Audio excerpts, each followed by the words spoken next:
Mahalakshmi layout ವಿಧಾನಸಭಾ ಕ್ಷೇತ್ರದ Nandini layout ವಾರ್ಡ್ನಲ್ಲಿ ಬೃಹತ್ ಬೆಂಗಳೂರು ಮಹಾನಗರ ಪಾಲಿಕೆಯ ಮಾಜಿ ಸದಸ್ಯರು, ಸ್ಮಾರ್ಟ್ ವಾರ್ಡ್ ರೂವಾರಿಗಳು ಹಾಗೂ ಬೆಂಗಳೂರು ರತ್ನ ಪ್ರಶಸ್ತಿ ವಿಜೇತರಾದ ಕೆವಿ ರಾಜೇಂದ್ರ ಕುಮಾರ್ ಮನೆ ಮನೆ ಹಾಗೂ ಅಂಗಡಿ ಮುಂಗಟ್ಟುಗಳ ಮುಂದೆ ಮತಯಾಚನೆ ಮಾಡಿದರು. ಬೆಂಗಳೂರು ಉತ್ತರ ಲೋಕಸಭಾ ಕ್ಷೇತ್ರದ ಬಿಜೆಪಿ ಅಭ್ಯರ್ಥಿ ಶೋಭಾ ಕರಂದ್ಲಾಜೆ ಪರ ಬಿಜೆಪಿ ಮುಖಂಡರುಗಳು ಹಾಗೂ ಕಾರ್ಯಕರ್ತರೊಡಗೂಡಿ ಬಿರುಸಿನ ಮತಯಾಚನೆ ನಡೆಸಿದರು. ನರೇಂದ್ರ ಮೋದಿ ಅವರು ಒಳ್ಳೆ ಕೆಲಸ ಮಾಡಿದ್ದಾರೆ. ಶೋಭಾ ಕರಂದ್ಲಾಜೆ ಅವರ ಕ್ರಮ ಸಂಖ್ಯೆ 3. ದಯವಿಟ್ಟು ಈ ಬಾರಿ ಸುಳ್ಳು ಪ್ರಚಾರಗಳನ್ನು ನಂಬೇಡಿ, ಸುಳ್ಳು ಗ್ಯಾರಂಟಿಗಳನ್ನು ನಂಬೇಡಿ. ನಾವು ಇಲ್ಲಿ ನಮ್ಮ ಗೋಪಾಲ್ ಅವರು ನಾವು ನಿಮಗೆ ಕೊಡೋದೇ ನಿಜವಾದ ಗ್ಯಾರಂಟಿ. ದೇಶದಲ್ಲಿ ನರೇಂದ್ರ ಮೋದಿ ಅವರ ಅಭಿವೃದ್ಧಿ ಕೆಲಸ ನೋಡಿ ದಯವಿಟ್ಟು ವೋಟ್ ಮಾಡಿ. ನಮ್ಮ ಅಭ್ಯರ್ಥಿ ಶೋಭಾ ಕರಂದ್ಲಾಜೆ ಕ್ರಮ ಸಂಖ್ಯೆ 3. ನಮ್ಮ ಕ್ಷೇತ್ರದ ಮಾಜಿ ಮಂತ್ರಿಗಳು ಹಾಗೂ ಗೋಪಾಲ್ ಅವರು ಒಳ್ಳೆ ಕೆಲಸವನ್ನು ಮಾಡಿದ್ದಾರೆ. ಅದೇ ರೀತಿ ನರೇಂದ್ರ ಮೋದಿ ಅವರು ಕೂಡ ದೇಶದ ಅಭಿವೃದ್ಧಿಯನ್ನು ಮಾಡಿದ್ದಾರೆ. ಮತ್ತೊಮ್ಮೆ ಮೋದಿ ಸರ್ಕಾರವನ್ನು ನೀವು ಅಧಿಕಾರಕ್ಕೆ ತನ್ನಿ.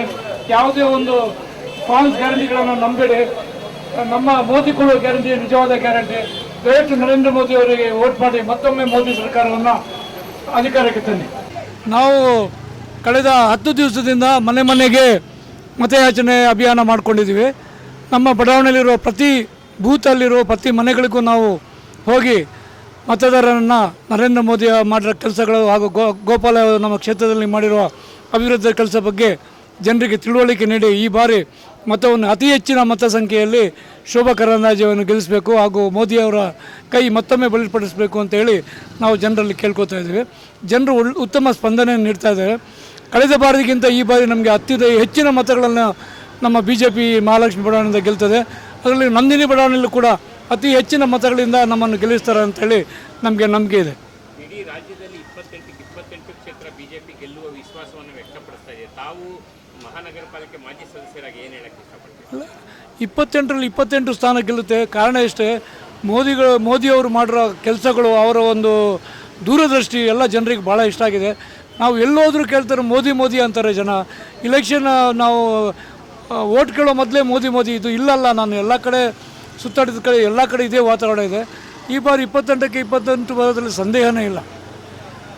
ಕಳೆದ ಬಾರಿ ಸದಾನಂದ ಗೌಡರು ಈ ಭಾಗದ ಅಭ್ಯರ್ಥಿಯಾಗಿದ್ದರು. ಈ ಬಾರಿ ಶೋಭಾ ಕರಂದ್ಲಾಜೆ ಅವರಾಗಿದ್ದಾರೆ. ಹಾಗಾಗಿ ಶೋಭಾ ಕರಂದ್ಲಾಜೆ ಅವರು ಪ್ರಥಮ ಬಾರಿಗೆ ಇಲ್ಲಿಗೆ ಬಂದಿರೋದ್ರಿಂದ ಜನಗಳ ಒಂದು ರೆಸ್ಪಾನ್ಸ್ ಹೇಗಿದೆ? ಇಲ್ಲ, ಶೋಭಾ ಕರಂದ್ಲಾಜೆ ಅವ್ರ ಬಗ್ಗೆ ಜನರಿಗೆಲ್ಲ ಗೊತ್ತಿದೆ. ಯಾಕಂದರೆ ಶೋಭಾ ಕರಂದ್ಲಾಜೆ ಅವರು ಈಗ ಕೃಷಿ ಮಂತ್ರಿಯಾಗಿ ಒಳ್ಳೆ ಕೆಲಸ ಮಾಡಿದ್ದಾರೆ.